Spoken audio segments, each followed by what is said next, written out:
I want to make sure the connection from both of teams are pretty well. Recording in progress. Each team may turn on their camera and make sure the microphones are functioning well. I will call the name of each speakers and they may answer with present to notify us that their connection is good. From the government team, we have Team 2020 with Mr. Dava Akilah as the first speaker, Present. Mrs. Fezi Alivia as the second speaker, Present. Mr. Dewa Ferozi as the third speaker, Present. and lastly, Mr. Dava Akilah as the reply speaker. From the opposition team, we have Team 2021 with Mr. Jakeh as the first speaker, Present. Miss Sarah as the second speaker, Present. and Miss Juni as the third speaker. Present. Lastly, Mr. Jakeh as the reply speaker. Before we start the debate, each team may decide on the POI form that's allowed for the other team to do, whether is it by Zoom chat or by raised hand. For the government team, which form of POI will the team use? Zoom chat will be better, I guess. Okay, thank you. For the opposition team, which form of POI will your team use? Zoom chat also. Okay, thank you. Without further ado, let's start the debate. I call upon the first speaker from the government team, Mr. Dava. The time starts after you speak. Okay, I will start my speech in 3, 2, 1. This house will ban the euthanasia. So as a government team, we would like to bond or scope this discussion not to more technicalities or even like the culturality background. We would like to discuss it in the more ethical and the impact of the euthanasia itself in the future or in the long term. So first of all, let's discuss about what is euthanasia. Euthanasia is an act of ending someone's life based on the expert judgment, which usually is the expert staff of medical and stuff. So the goal itself to end someone's life, which already being predicted to have the serious illness. And this approach is like the other phase of the preventive measure of or curative measure of the conventional healthcare, which to make sure that people can get healthy and get more help based on their condition or illness. So the decision maker will usually be the patient itself or even like its family and even the government. And in the euthanasia case, there are two cases of euthanasia. First of all, the one that with consent, which is usually the voluntary euthanasia. And the second of all is non-consent one, which usually like for the patient which already passed out and quote unquote being predicted to cannot decide on their own. And usually the other people will take this role to decide is the euthanasia is feasible to be conducted to them or not. So as the government team, we believe that this house should ban the euthanasia. The reason of that because we believe in our goal to preserving the security of human life and create a better, healthy world of humankind. And to make sure that this goals being preserved and to prove that opposition team cannot really perform in this debate, we would like to give the three arguments. So the first argument will be regarding the morality of the euthanasia itself, and the second of all is the future impact of the euthanasia itself, and the third argument will about the future about the economical impact of the euthanasia itself. So I would like as the first speaker start from the first argument, which is the morality value itself. So my argument will be the ban of euthanasia will create the preserving condition where human life will be more sacred and it will be more protected. The reason of that is because we know that human life is very sacred. Like we don't get it out of the thin air. Like God gave it to us, and because of that, we cannot play like a hand of God to decide someone should dead or not. It's really unethical to do that. And more often, in the serious case, in the opposition kind of team, I believe that they think that in the very, very limited cases, like when there are several special cases where illness is being serious and stuff, it being ethical to do that. Well, from our point of view, no, it's not. Because in most cases, when this happen, there are a lot of potentiality where people that being faced with euthanasia option will be pressure from all of the people around them. Like they say, it's okay, you don't have to try anymore. I know it's hard for you, and we would like to give you this condition where you could end your life, or maybe like even not only from that point of view, but also from the economical point of view, like your treatment is very pricey, it's very expensive. And with that being said, don't you better to get rid of that? Like it's okay, you will be rest in peace in the end of the day. And so it's win solution for us. Well, these things really happens and very potential to be happens in the real world, and it makes people feel abused, makes people cannot decide on their rationale and will decide only on based on what they're hearing.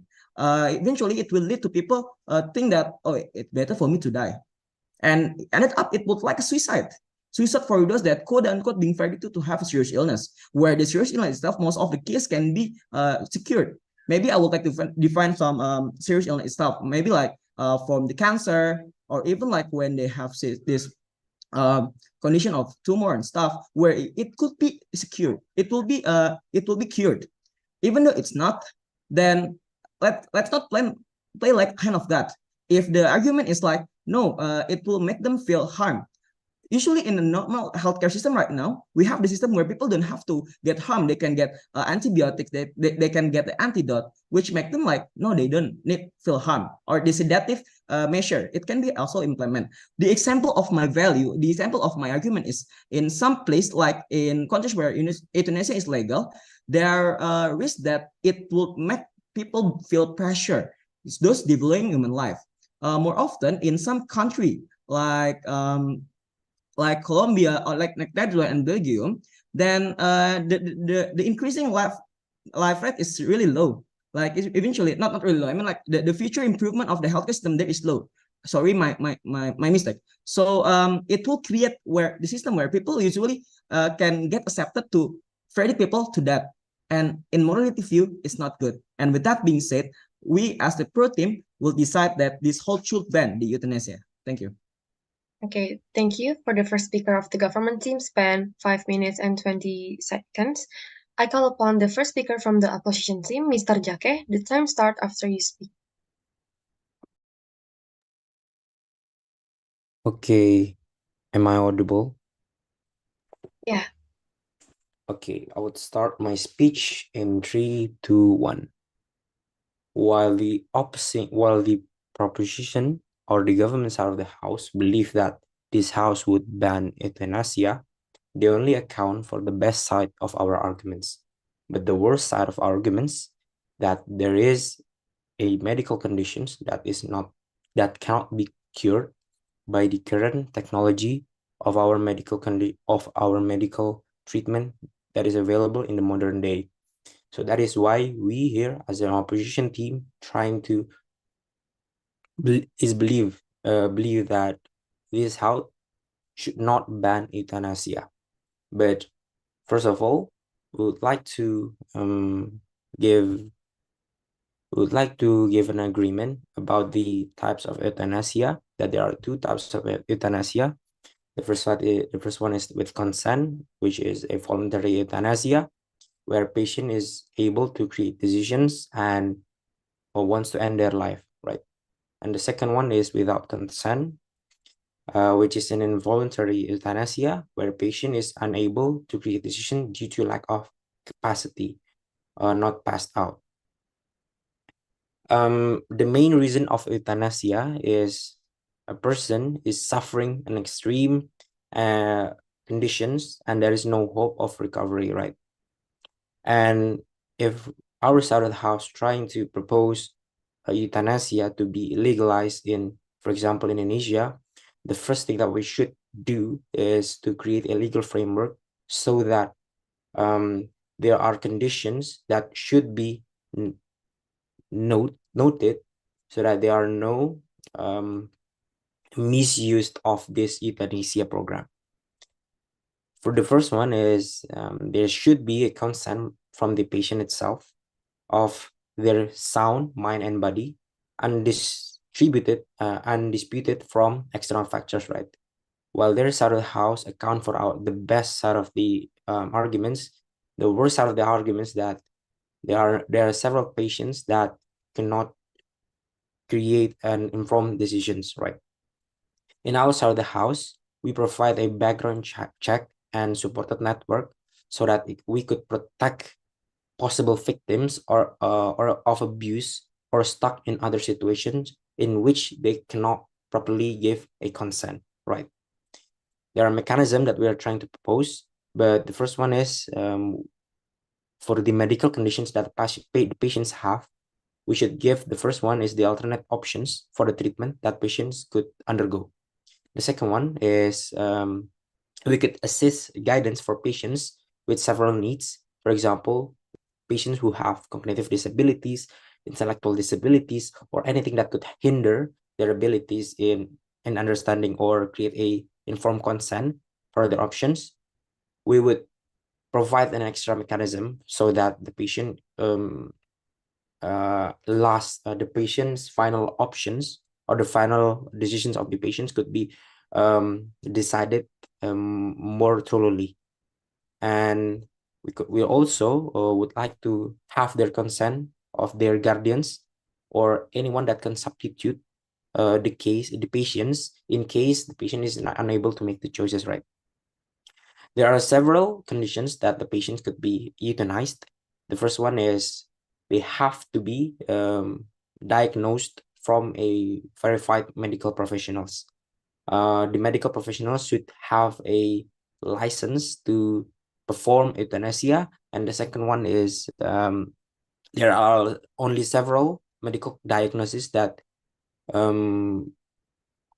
is eligible to undergo euthanasia. For example, there are terminal illness, there are end-stage organ failures, and also mental healthiness for a limited diseases. And also, there are several medical conditions that would be explained furthermore in my second speaker, Sarah. And also for the mechanism itself, there should be a waiting time period to allow for reconsiderations. In our side of the house, we also believe that there should be a governing body and also an external professional auditors so that they could oversee all of the euthanasia practices, even though if the other side of the house argue that they could be an underground or an illegal practices of euthanasia, we as the opposition side of the house has mitigated that through this mechanism of euthanasia. All in all, we believe that euthanasia is one of the solution for those people in needs. They suffer in this life, and that is the best Time option is up. could be given. I think that's all. Thank you. Thank you, the first speaker of the opposition team. You spent 5 minutes and 20 seconds. I call upon the second speaker from the government team, Ms. Fezi. Time starts after you speak. Okay, my argument will be started in 3, 2, 1. The first speaker from the opposition said that if I'm not mistaken, they said that they actually agree with the euthanasia, especially for the most of the serious illness, and also they stated about the mental illness. But actually, when you say about the most of the serious illness, when it comes to the serious illness, and at the end of your life, you will be unconscious, and then the next part after you'll be unconscious, the next part will be coma. So based on that flow, you will have some kind of unconsensual regarding of this euthanasia. So because of that, this action, which is the euthanasia, will be performed unconsensual rather than consensual act.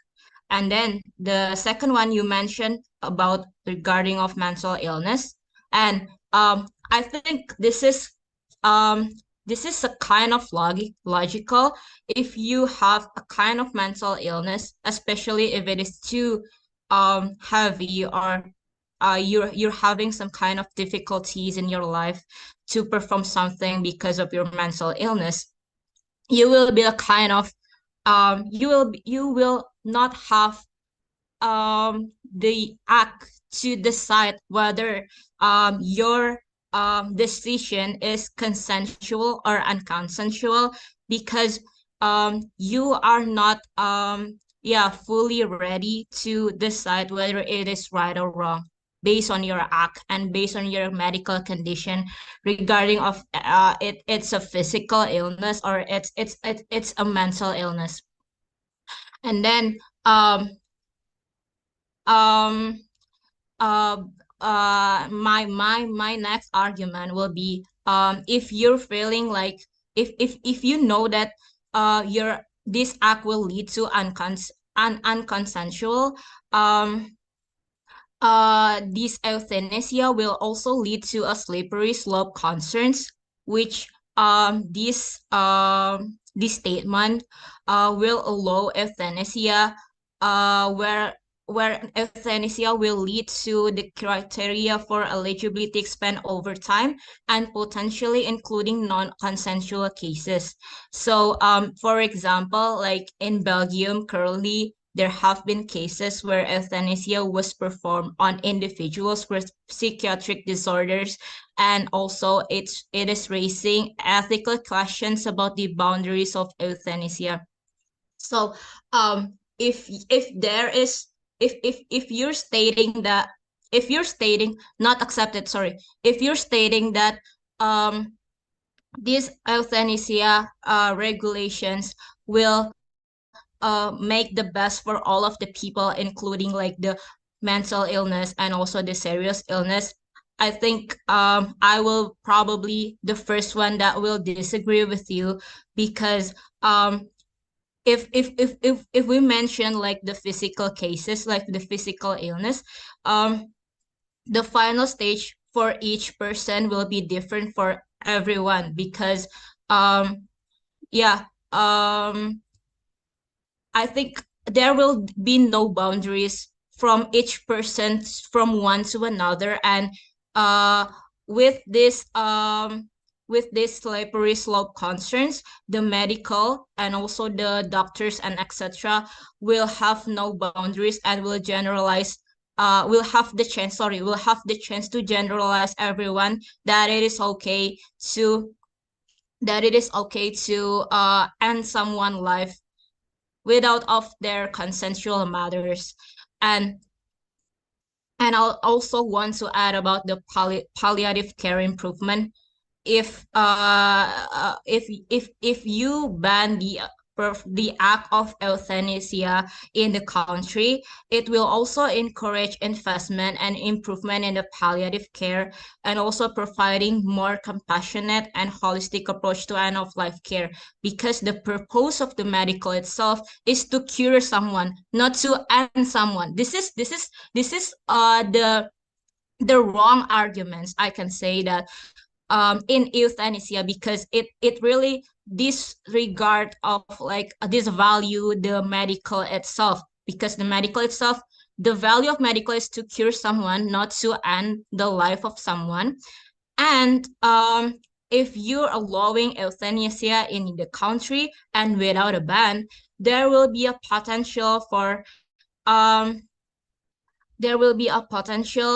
for a slower progress in palliative care development compared to places with stricter regulations.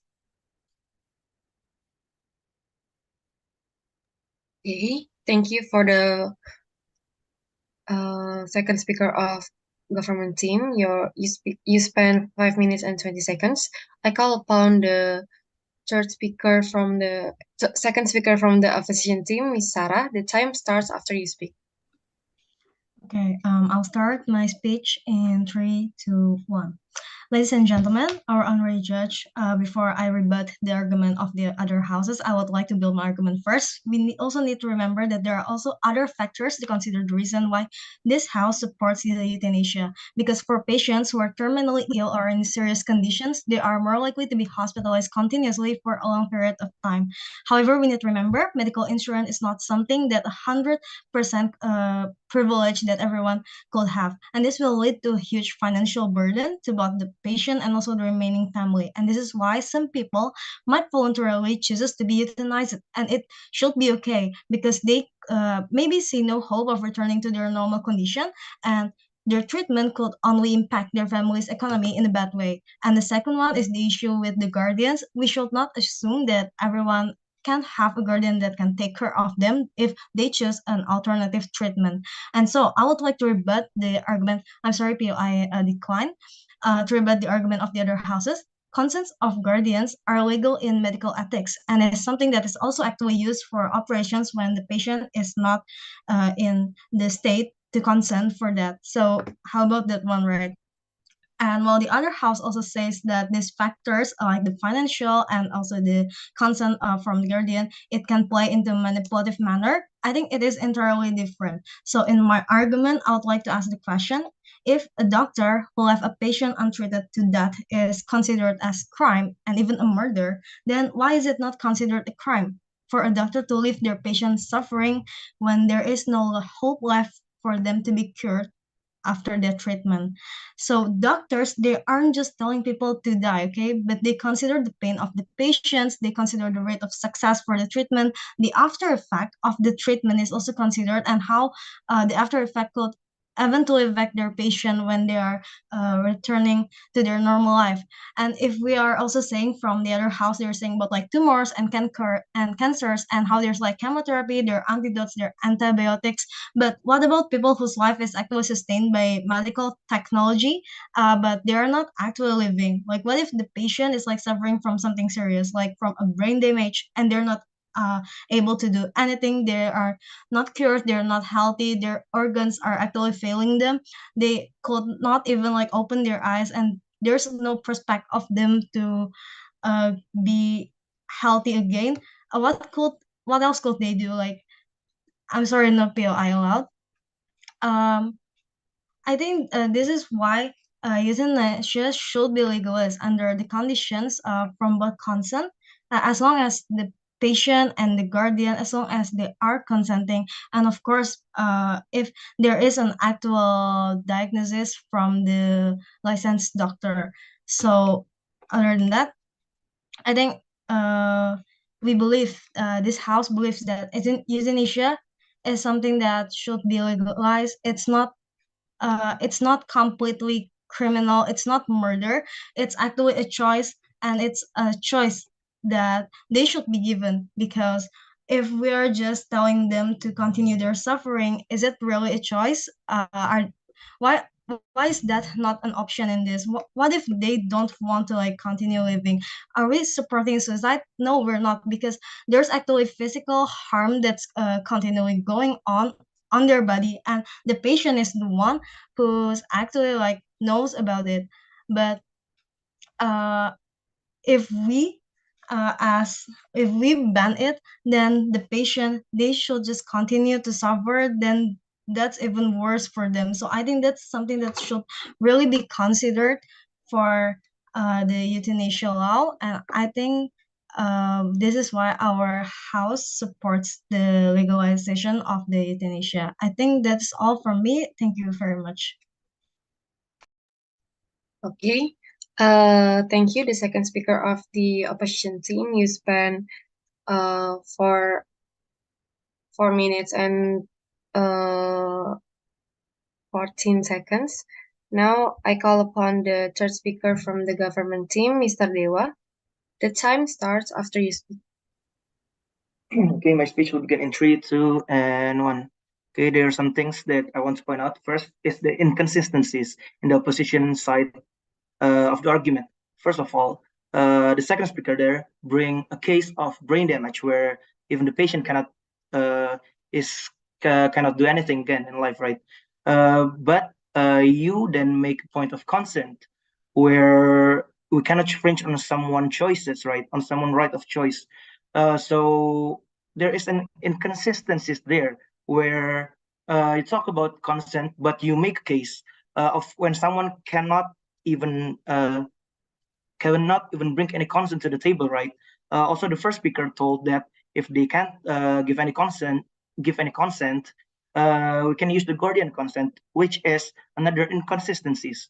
Where if we use the guardian consent, then we further fringes on the patient rights of consent and choices. So there are a huge argument there to be made. There is a huge inconsistency in your argument. The second inconsistencies or fallacy in the second speaker argument that I want to bring is you bring up about the financial issues, which is not what the government side is talking about. The government side is not even considering financial burden as a reason for euthanasia. We are talking about the most basic human rights, which every individual should have. When it's talking about the financial issues, that means you bring up about poverty and other things, which is not the case in this. In case of a financial burden, a government should and are required to bring no POI accepted. So when you're talking about financial burden issues, a government should and are required to assist a patient that can which can no longer afford the medical treatments. So that's why a financial burden should not be an argument here about the most basic human rights which all individuals should have. And also, I want to make an argument against the choices. There is a really blurry line in where someone will draw the line in terms of choice. In most cases, euthanized patients are already in a mental solitude, guiding them to such choices. The choices being medically assisted in dying, right? When someone are already in a state of almost dying or in a mental solitude of so many different expressions, right? So many different feelings. They are not supposed to be given the choice of anything, right? Especially a choice where someone can kill themselves. That's why there are many fallacy in the opposition arguments, which I will try to point out. Thank you. That's all from my speech. Thank you. The third speaker of the government team, you spent 3 minutes and 13 seconds. Now I call upon the third speaker from the opposition team. Mrs. Juni, the time starts after you speak. Hello, am I audible? Yeah. Okay, my speech will start in 3, 2, 1. The government team, in their pursuit of glorification of life and suffering, has taken away from patients the basic human right for autonomy and freedom of choice.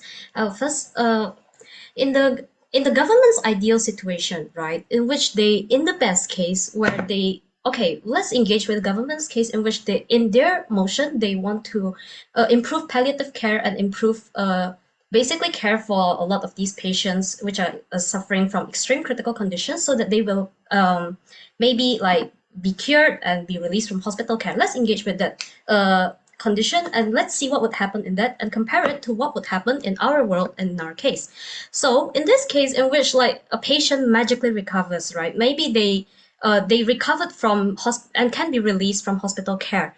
They would still experience an extremely degraded quality of life, as mentioned from the speakers before, in which there is a burden, there's a moral burden for both the patient, which has been repeatedly brought up by the government as well, by the statements in which life is holy, humans cannot play God and everything, in which the patient and the families related to that patient is stuck to pressure to live out their life through miserable years because life is wholly above all else and they have no autonomy to choose how they want to live out their life when they can't even live their lives properly. They don't even have the ability to live out their lives as the government hope because of their illnesses, despite the best palliative care, would also cause like negative impacts to one's life, which would last for many, many years based on the government's logic.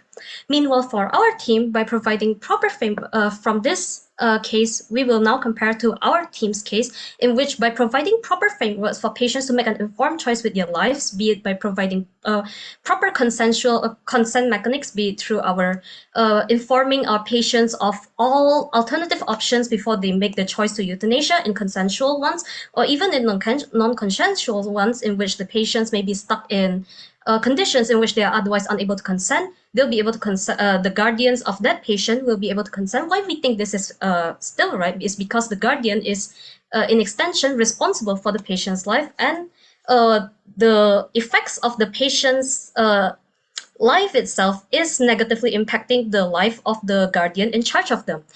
We believe that euthanasia should not be banned, as it is a moral and practical practice from our side. The first one is giving patients the autonomy to make an informed decision on their life, not to prolong suffering and pain for many, many years to live out that ideal which is impossible in their given situations.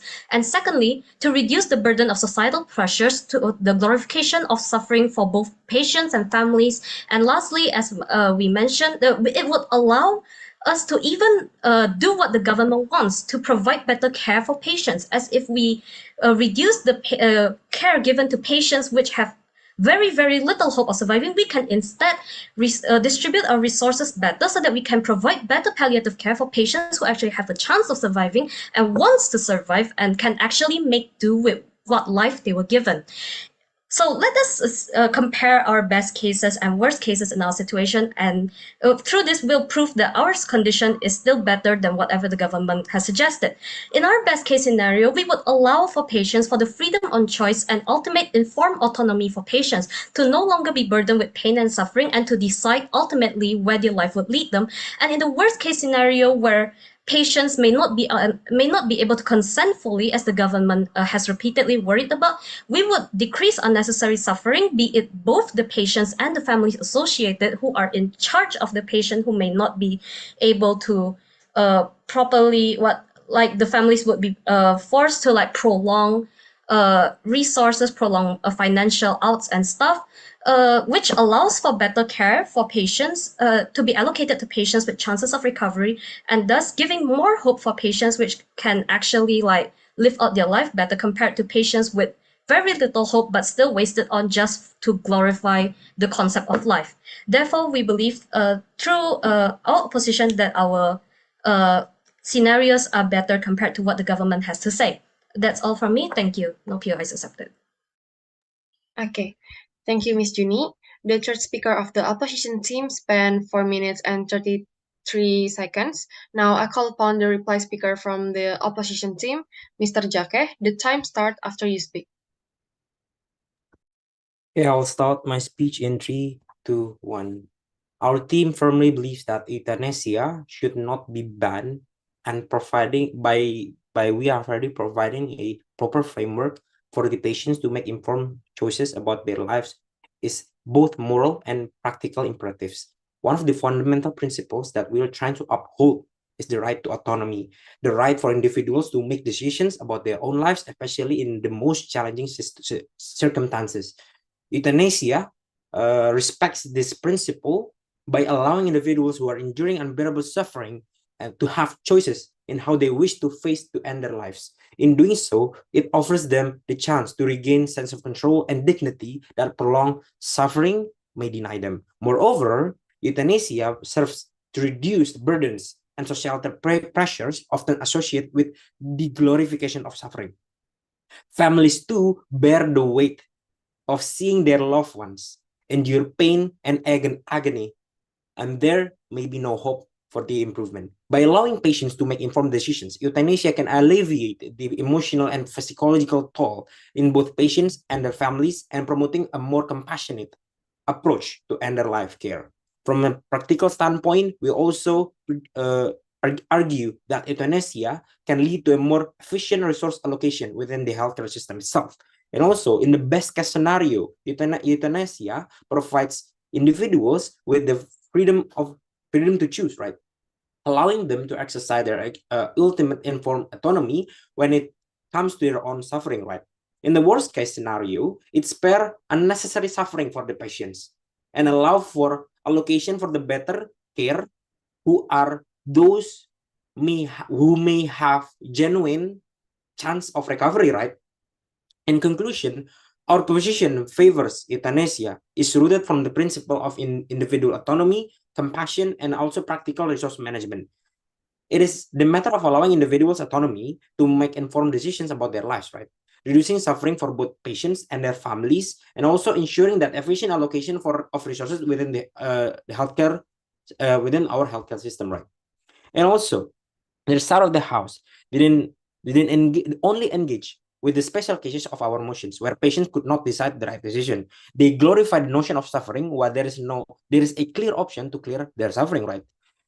Both condition, with consent or without consent, we provide a thorough mechanism to cope the special condition of euthanasia. With consent, we will make sure that only the right people should be euthanized, and without consent, we will make sure that we will create the right decision. The result of the house didn't account for the people that suffering from the diseases, and that's it. I think from on our side of the house, and we believe that euthanasia should be legalized in our side of the house. Thank you. Okay. Thank you, Mr. Jake. The reply speaker of the opposition team spent 3 minutes and 2 seconds. I call upon the reply speaker from the government team. The time starts after you speak.